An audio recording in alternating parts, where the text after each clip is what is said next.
Bismillahirrahmanirrahim. Assalamualaikum warahmatullahi wabarakatuh. Alhamdulillah wassalatu wassalamu ala Rasulillah wa ala alihi wa sahbihi wa mawalah. Amma ba'du. Ikhwani wa akhwati fillah rahimani wa rahimakumullah. Insyaallah taala pada kesempatan kali ini kita akan lanjutkan kembali pelajaran bahasa Arab kita dari buku Ilmu Sharaf Mudah. Sebelumnya kita sudah bahas fi'il mudhari' ya. Sekarang kita akan bahas fi'il amr. Bab 5, mengenal fi'il amr ya. Fi'il amr, fi'ilul amri ya tulisan Arabnya, adalah kata kerja perintah ya. Contoh i'lam, ketahuilah, ijlis, duduklah, uktub, tulislah ya. Atau ya ayat yang pertama kali turun, iqra ya, ayat Al-Qur'an pertama kali turun itu fi'il amr, iqra ya, bacalah. Fi'il amr ini dibentuk dengan 4 langkah berikut. Yang pertama, ambil fi'il mudhari'nya ya. Jadi kalau dia masih berbentuk fi'il madhi, ubah dulu ke fi'il mudhari'. Kemudian buang huruf mudhara'ahnya ya. Huruf mudhara'ah sudah dibahas ya pada pertemuan sebelumnya, yaitu huruf-huruf tambahan yang terletak di awal fi'il mudhari' yang terkumpul pada kata anita ya, hamzah, nun, ya, dan ta. Kemudian sukunkan huruf akhirnya. Atau perhatikan di sini dari fi'il ta'allama yang artinya telah belajar, kita ubah dulu menjadi fi'il mudhari', ya ta'allamu, sedang belajar. Nah, kemudian ya kita buang huruf mudhara'ahnya, huruf ya-nya, ta'allamu. Kemudian sukunkan akhirnya menjadi ta'allam. Nah, ini langkah-langkah pembentukan fi'il amr ya. Kemudian yang keempat, jika fi'il amr tidak bisa dibaca karena harokat fa fi'ilnya sukun, maka tambahkan huruf alif di awalnya dengan harokat sebagai berikut. Ya. Kalau ini kan fa fi'ilnya ini berharokat ya.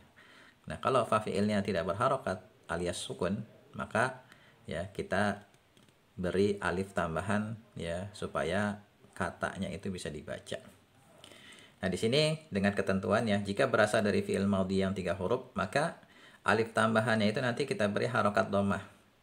Jika berasal dari fi'il mudhari' yang ain fi'ilnya berharokat dhammah ya, patokannya ain fi'il pada fi'il mudhari'. Ya, di sini contohnya sakata yaskutu. Ya, ketika kita buang huruf mudhari'nya, itu huruf awalnya kan sukun ya, nggak bisa kita baca. Maka kita kasih alif tambahan dengan diberi harokat dhammah, jadi uskut ya, karena ain fi'il yaitu huruf kaf, harokat akhirnya dhammah. Darasa yadrusu nanti jadi udrus, nasara yansuru menjadi unsur ya. Sakata ini artinya diam, darasa belajar, nasara menolong ya. Silakan antum tambahkan di bukunya, langsung di situ ditulis ya. Kemudian ya alif tambahan ini diberi harokat kasroh jika berasal dari fi'il mudhari' yang ain fi'ilnya berharokat selain dhammah ya, bisa fathah atau kasroh. Misalnya jalasa yajlisu nanti jadi ijlis, fataha yaftahu menjadi iftah. Nah, ini kaidahnya ya, pemberian harokat ya, alif tambahan jika fi'ilnya berasal dari fi'il yang tersusun dari 3 huruf hijaiyah. Adapun ya, jika fi'ilnya itu berasal dari fi'il madhi yang selain 3 huruf, maka ya kemungkinannya yang pertama ya, diberi hamzah bukan alif ya, dan harokatnya fathah. Jika berasal dari fi'il mudhari' yang terbentuk dari fi'il madhi yang berpola af'ala ya, patokannya pola af'ala untuk yang selain 3 huruf. Sehingga menjadi seperti ini ya. Awalnya adkhala, kita ubah menjadi fi'il mudhari' yudkhilu. Ketika kita buang huruf mudhara'ahnya ya, nggak bisa dibaca, kita kasih hamzah menjadi adkhil. Akhraja yukhriju nanti menjadi akhrij. Hamzahnya ini dikasih harokat fathah. Catatan khusus untuk pola fi'il, untuk fi'il pola ini diberi tambahannya itu hamzah ya, bukan alif. Antum bedakan antara hamzah seperti ini ya, tulisannya hamzah dengan alif ya. Kemudian ya, fi'il diberi harokat kasroh alifnya, alif tambahannya jika berasal dari fi'il mudhari' yang terbuat dari fi'il madhi selain berpola af'ala. Misalnya istaghfara yastaghfiru nanti menjadi istaghfir ya. Dan fi'il amr ini bisa diubah berdasarkan pelakunya, seperti uktub, tulislah olehmu, ini perintah untuk 1 orang laki-laki.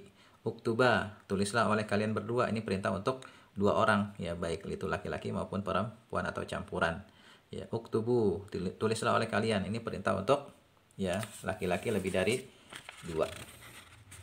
Ya, berarti demikian ya pembahasan fi'il amr, pembahasan ringkas. Silahkan antum pelajari dan kerjakan di sini latihannya supaya antum semakin paham, ya. Dan saya ingin memberikan sedikit tambahan ya tentang cara menggunakan fi'il amr dalam kalimat.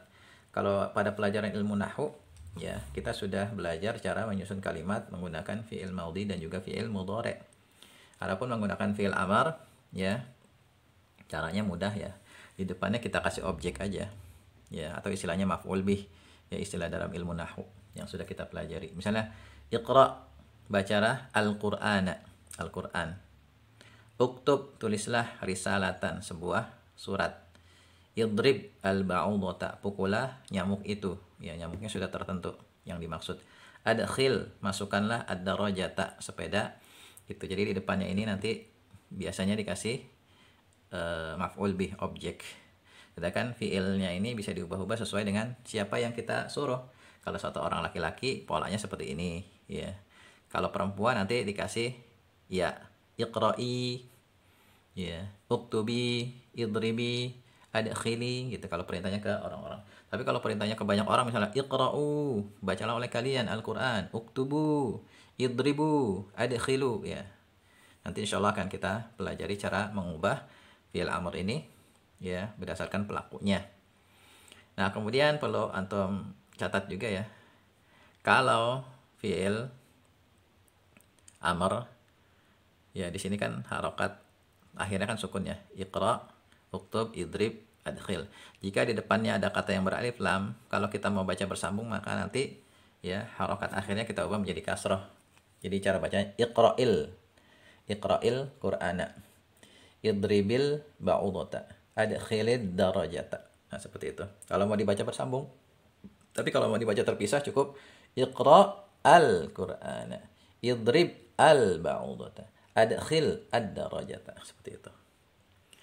Ya, demikian pembahasan ringkas tentang fi'il amr, ya, semoga bermanfaat. Assalamualaikum warahmatullahi wabarakatuh.